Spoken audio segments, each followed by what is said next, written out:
Zola was the kind of woman people admired from a distance. In the colorful town of Nkamba, everyone knew her name.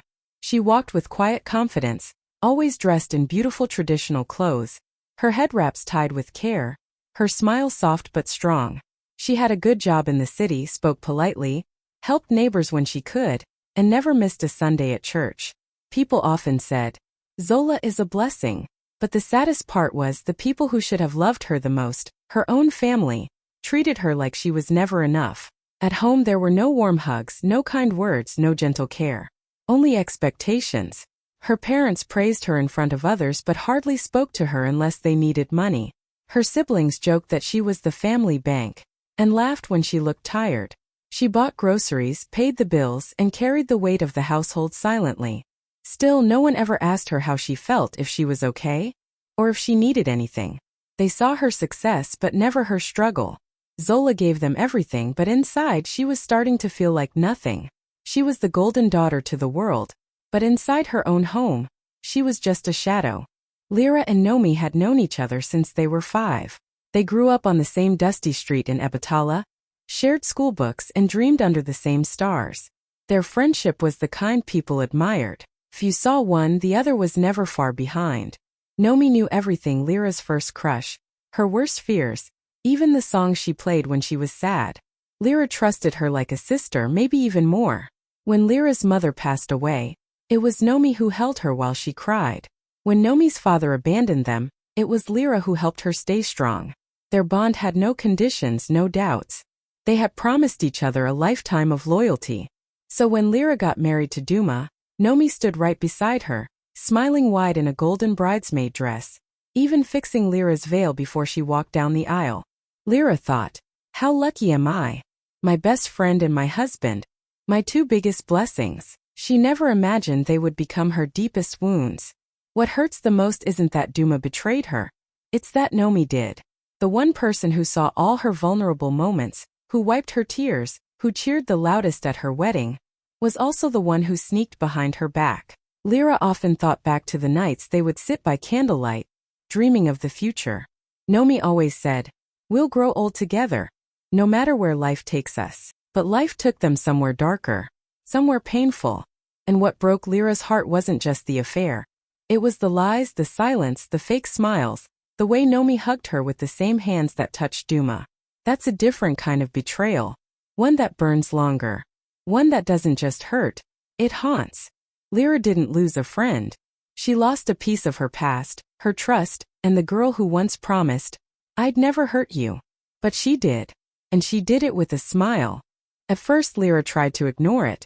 She told herself she was just overthinking. But deep down, something didn't feel right anymore. Duma, who used to rush home just to eat dinner with her, suddenly started working late, almost every night. When she asked, he always had a reason. Deadlines, he'd say, or just one more client meeting. He stopped noticing the small things: her new hairstyle, the perfume she wore just for him, the soft tears she quietly wiped when he turned away too fast. Lyra's heart began to ache, not from anything he said, but from the growing silence between them. And then there was Nomi. Her smile wasn't the same. It had a nervous twitch now, like it was hiding something. She started avoiding eye contact. She didn't stay over as much. She laughed too loudly at things that weren't funny and always changed the subject when Duma's name came up. Lyra saw it all, but she didn't want to believe it. She wanted to hold on to her peace, to the love she had poured her soul into. But love doesn't cover everything. It can't hide what your heart already knows. Sometimes when Lyra walked into a room, both Duma and Nomi would fall silent, as if they had just pressed pause on a conversation she wasn't meant to hear. Her stomach would tighten, but she still smiled. She cooked for them. She sat beside them. She forced herself to believe that everything was fine. But late at night, when the house was quiet and only the ticking clock kept her company, her thoughts screamed. Her gut whispered the truth her mind wasn't ready for. Lyra didn't have proof, just 1,000 tiny cracks in her soul that kept spreading. It was the lipstick stain on a glass that wasn't hers. The scent of Nomi's lotion lingering in her home longer than it should. The way Duma's phone was suddenly always face down. Suspicion grew in silence. And sometimes silence speaks louder than words ever could. It was just an ordinary night, or so Lyra thought. She had gone to visit her aunt across town, planning to stay the night, but something in her heart told her to come home early. She didn't call. She didn't knock. She simply walked in, holding a small bag of fruit her aunt had packed for her. The house was dark, except for the dim light coming from their bedroom. At first she thought Duma had left the lamp on. But as she got closer she heard it. Soft whispers, a giggle, then silence. Her steps slowed. Her breath caught in her chest. Her fingers shook as she pushed the door open. And there they were. Duma, Nomi, in their bed. In the space where Lyra had once dreamed of growing old with him. In the sheets she had folded with love week after week. Her eyes locked onto them, but she didn't scream. She didn't cry. Her body froze, but her heart burned like fire. Duma jumped up, scrambling for words. Nomi wrapped herself in the bedsheet, her face pale with guilt. But Lyra just stood there, silent, still, shattered. It felt like the world had stopped moving. Her ears rang with the sound of her heartbeat. Her chest felt heavy, but not a single tear escaped. She wasn't sure if she was breathing. It wasn't just the betrayal. It was who betrayed her. The two people she trusted the most. Her husband. Her best friend. Her world. They spoke, trying to explain, to beg, to cover it up with apologies. But their voices sounded far away. Muffled. Meaningless. Because no words could fix what they had broken. Lyra didn't fight. She didn't shout. She simply turned around, dropped the bag of fruit on the floor, and walked out. That night the truth burned. Not just her marriage, but every memory, every moment, every piece of the life she had built. And though her tears hadn't fallen yet, her soul had already started bleeding. Quietly. Completely. Lyra didn't scream. She didn't throw things or fall to the floor in tears. That wasn't her way. After walking out of the room that night, she sat on the edge of the couch, hands shaking, eyes staring into nothing. Her whole world had just crumbled, but she didn't break. She went silent. A deep, heavy silence, the kind that says more than any words ever could. She got up slowly, walked to the bedroom closet, and began to pack. Not everything. Just a few clothes, her journals, her favorite scarf, and a framed photo of her late mother. No one stopped her. Not Duma.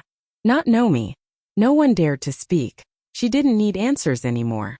She had seen enough. Lyra left that house before sunrise. The same house she once prayed over, laughed in, cried in. She walked out with quiet dignity. There was no goodbye. No final look. Just a door that closed behind her. To the world, it might have looked like a woman walking away from her marriage. But to Lyra it was something deeper. She wasn't breaking down. She was choosing herself. Everyone expected her to fall apart. Maybe cry to friends, maybe beg him to stay, maybe curse Nomi in public. But Lyra didn't do any of that. She went to a small guest house by the lake, one her cousin owned, and turned off her phone. For the first time in a long time, she sat with her pain, not to be destroyed by it, but to understand it, to feel every ache, every betrayal, every tear that refused to fall that night. This wasn't weakness. This was strength in its rawest form. Lyra wasn't running away. She was rising, quietly, slowly, in her own time, in her own way. She didn't know exactly what healing looked like yet, but one thing was clear. She would never again shrink herself for someone who couldn't see her worth. This wasn't the end. It was her beginning. A new chapter written not with pain but with power. In Ebitala, news didn't travel, it flew. And when Lyra disappeared without a word, the gossip started before the sun even rose. Neighbors whispered over fences. Market women shook their heads. Did you hear? Lyra caught them in bed. She must be crushed. Poor thing, she ran away in shame. Some even said she had lost her mind, gone somewhere to cry herself to sleep every night. The stories got worse each day, and not once did anyone stop to ask what really happened. But Lyra heard none of it. She was far away from the noise, tucked into a quiet guest house near Lake Adani, surrounded by soft winds, singing birds, and her own thoughts. She didn't open social media.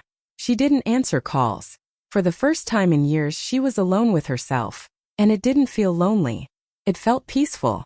While the world thought she was broken, she was actually rebuilding. Day by day, piece by piece.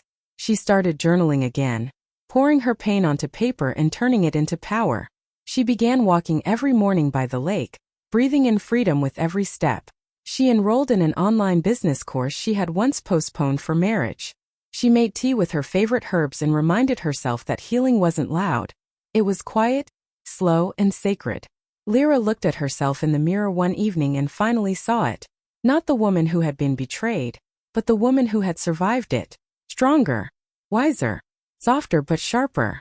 They thought she had run away. But she hadn't. She had chosen to step away from the noise, the pain, the people who didn't value her. She wasn't hiding. She was healing. She wasn't ashamed. She was awakening. And while they all waited to see her return with tears in her eyes, they had no idea. Lyra wasn't planning a comeback for their approval. She was preparing a return they would never forget. Weeks passed. Abatala had moved on, or at least pretended to. Duma and Nomi were now seen together more openly. Some people stared. Others smiled politely. But most just gossiped behind closed doors. They thought the storm had passed. That Lyra was gone for good. That she had disappeared into heartbreak and would never be seen again. But then the gold envelope arrived. It was hand-delivered, thick, shiny and trimmed with gold. The kind of envelope used for royal weddings or celebrity events. On the front in elegant script it read, "To Duma and Nomi." They looked at each other confused, curious. Nomi opened it with shaky hands. Inside was a stunning ivory invitation card, with gold foil details and delicate flower designs. At the center in bold, graceful letters it read, "You are invited to the wedding of Lyra Adebayo." The date was just 3 weeks away. The venue Muneo Gardens, the most expensive and exclusive wedding location in the region. The kind of place where governors married off their daughters. The kind of place Nomi had once dreamed of for herself. First they were silent. Then came the questions. Who is she marrying? Is it real? Why invite us? Their hands trembled, and their hearts felt uneasy. Duma tried to laugh it off. She's trying to get attention. But even he didn't believe his own words. The whole town began buzzing. Word spread faster than fire. Lyra is getting married. Her name was on everyone's lips again, but this time not with pity, with surprise, admiration, and curiosity. Some thought it was fake. Others believed she had found a new man, maybe a rich businessman or a prince from out of town. But no one knew for sure. Only one thing was clear. Lyra wasn't broken. She was back. And whatever she was planning, it wasn't just a wedding. It was something bigger, something unforgettable. And Nomi and Duma, they had been personally invited to witness it. The sun shone brightly over Muneo Gardens, making the glass chandeliers hanging from the outdoor tents sparkle like stars. Every corner of the venue screamed luxury. Golden chairs, fresh white roses, silk tablecloths, and a long red carpet leading to the altar. It looked like something out of a fairy tale. Guests arrived in style, wearing their best lace gowns, embroidered agbatas, and geli head wraps tied high with pride. There were local celebrities, politicians' wives, socialites, and even reporters. Everyone had one question on their lips. Who is Lyra marrying? But no one had answers. People whispered in groups, looking around for any clue. She disappeared and now she's back with a wedding? Maybe it's a rich foreigner. Maybe it's revenge. The mystery only made the event more thrilling. The invitation had only said, Lyra Adebayo's wedding. No groom's name. No photo. Just a time and a place. Duma and Nomi arrived together, but their smiles were fake. Nomi's dress sparkled, but her hands were cold. Duma tried to act unfazed, but he kept scanning the venue, looking for signs of a man. Any man. Both of them were uncomfortable, because deep down they knew this wasn't just a wedding. It was a message. The altar was grand, decorated with white flowers and glowing candles. A solo violinist played soft music as guests waited. Still no groom. No best man. No sign of a bridal train. People began to murmur, confused but excited. Is this a joke? Is she really getting married today? Or is something else happening? But no one dared to leave. Everyone stayed in their seats, hearts racing, eyes glued to the entrance. Because if Lyra had come back after all that heartbreak, she didn't come back to do something ordinary. She came back to make a statement. And Muneo Gardens, with all its sparkle and secrets, was the perfect stage. The music changed. Soft, slow, emotional. Everyone turned toward the aisle, expecting to see Lyra walking in with a handsome man beside her. But what they saw left the entire garden breathless. Lyra walked in alone. She wore a stunning royal indigo gown that flowed like liquid silk behind her. The dress shimmered in the sunlight, hugging her figure perfectly, with a long cape gently trailing the floor like a queen's robe. Her makeup was soft, her gilly head wrap, tall and proud. She walked with calm confidence, no rush, no fear. Every step echoed strength. There was no groom by her side. No father. No brother. No escort. Just Lyra. People gasped. Some sat up straighter. Others whispered in shock. Where is the groom? Is this part of the plan? She's walking alone? But Lyra didn't flinch. She didn't need to explain herself. Her walk said everything. It said, I am not broken. It said, I don't need saving. It said, I choose myself. Duma's smile faded completely. Nomi's lips parted, but no words came out. They both stared at the woman they thought would stay down forever. But here she was, rising higher than ever. Lyra reached the altar and turned to face the crowd. Her eyes scanned every face. Calm, steady, unshaken. Her gown sparkled under the soft light. She wasn't just a bride. She was a storm dressed in beauty and grace. There was no fear in her presence, only power. She didn't come to marry a man. She came to marry her future. She stood there alone, but she wasn't lonely. She was whole. Complete. Enough. Every person in that garden could feel it in their bones. This wasn't a wedding. It was a rebirth. And Lyra? She wasn't waiting to be chosen anymore. She had already chosen herself. Lyra stepped up to the mic, her heels clicking softly against the marble floor beneath the altar. The guests were still whispering, confused by the absence of a groom. Some had leaned forward, waiting for someone to join her. Others thought maybe the groom would walk in late as a surprise. But when Lyra took the mic and turned to face the crowd, everyone went silent. She smiled gently, her eyes glowing, not with anger but peace. Calm, steady, graceful. Thank you all for coming, she began, her voice clear and soft. I know many of you came here today expecting to see me marry someone. A man. Partner. A love story. But today I've chosen something different. People leaned in closer. Today, she said, pausing for a moment as she looked directly at Duma and Nomi sitting near the front. I marry the woman who loved me the most, me. The crowd gasped. Chairs shifted. Mouths opened. Hands covered lips. Duma's face went pale. Nomi's eyes widened, her jaw trembling. They had expected drama, maybe even revenge. But they hadn't expected this kind of power. This kind of grace. This kind of freedom.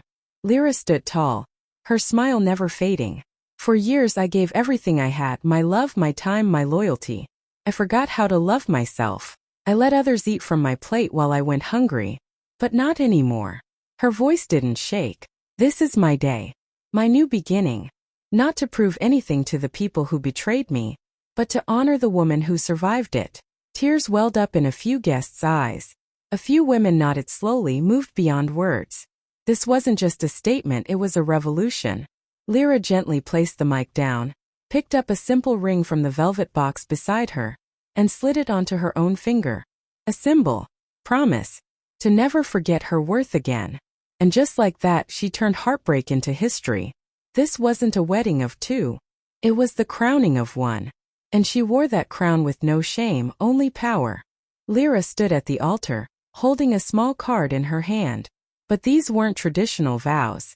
There was no groom waiting to hold her hand, no promises of for better or worse to another person. These vows were different, deeper. They were for her. For the woman who had been torn, bruised, abandoned and still rose. The music stopped. All eyes were on her.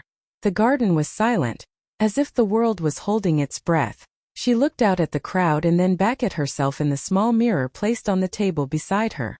Slowly she began to speak. For so long I thought love meant sacrificing myself. I thought being a good wife meant ignoring the voice inside me when it cried for help. I thought loyalty meant staying silent, even when it hurt, she said, her voice soft but steady. But today I make new promises. To me. She took a deep breath. I vow to never shrink myself to make others feel bigger. I vow to listen when my heart whispers, not just when it screams. I promise to protect my peace, even if it means walking alone. Her eyes filled with tears, but she didn't look away. I promise to forgive myself, for ignoring red flags, for trusting people who didn't deserve me, for staying too long. I promise to speak kindly to myself, to believe in myself, to fight for my dreams again. She placed her hand gently over her chest. And most importantly, I promised to never betray myself again. There wasn't a single dry eye in the crowd. Even those who came out of curiosity now sat in awe. These weren't just words, they were a healing, a cleansing, a declaration of worth. Duma sat frozen, guilt heavy on his face. Nomi looked down, unable to meet Lyra's eyes. But Lyra didn't look their way. Her focus was on something bigger, her future. This wasn't just a ceremony. It was a sacred moment. A woman choosing herself, fully, publicly, proudly. As the ceremony ended and the sun began to set over Muneo Gardens, waiters in crisp white uniforms began handing out small cream-colored gift boxes to every guest. Each box was tied with a delicate indigo ribbon, the same shade as Lyra's gown. People smiled, thinking they were about to receive a fancy thank you gift. Maybe chocolates, scented candles, or souvenir jewelry. But when the boxes were opened, the garden fell into an eerie silence. Inside each box were photographs. Clear, undeniable, painful photographs of Duma and Nomi. In hotel lobbies, in the back seat of his car, holding hands behind closed doors, kissing in dimly lit corners, laughing on nights they told Lyra they were just running errands or busy with work. Proof. Receipts. Every single photo dated and time-stamped. And tucked neatly beneath the photos was a handwritten note from Lyra. Just one sentence. This was never about revenge. It was about release. Guests sat stunned. Some gasped. Others looked around, unsure of what to say or do. Whispers swept through the garden like a sudden windstorm. She knew all along. She had the receipts. She planned all this with so much grace. No shouting. No drama. Just truth served cold and quiet. Duma stared at the photos in disbelief, his hands shaking. Nomi's face turned white, then red, then pale again. The shame hit harder than any insult ever could. Because Lyra hadn't exposed them out of spite. She had done it with elegance. With peace. With power. It wasn't about hurting them. It was about setting herself free. Every person who opened that box didn't just witness the betrayal. They felt the weight of what Lyra had carried in silence. The pain. The dignity. The decision to walk away without a single scream, only strength. It was the kind of truth that didn't scream, it echoed. And in that moment everyone finally understood. Lyra didn't just walk away. She let go. By the next morning Lyra's story was everywhere. Videos from the ceremony flooded social media. Clips of her walking alone down the aisle in that royal indigo gown. Her vows to herself. And the moment guests opened those small boxes with the photos inside. People reposted, shared, and commented faster than a wildfire. Hashtags like #LyraTheQueen, #SelfLoveWedding, and #RebirthBride trended for days. Women across Abatala and even far beyond felt something shift. They saw themselves in Lyra's pain and felt hope in her courage. She was no longer just the woman who was cheated on. She was something bigger, something powerful. A symbol of healing, of standing tall after being crushed, of rewriting your own story on your own terms. Interviews started pouring in. Journalists called her brave. Therapists quoted her words about never betraying yourself again. Influencers used her story to inspire their followers, calling her a new kind of queen, one who didn't need a king. And Lyra? She watched it all quietly from the guest house near Lake Adani, her heart still fragile but beating stronger each day. She had never planned to go viral. She only wanted to free herself. But now thousands of women were thanking her, writing messages about how they too would choose themselves from this day forward. Even older aunties who once gossiped about her now called to say, "We are proud of you, child."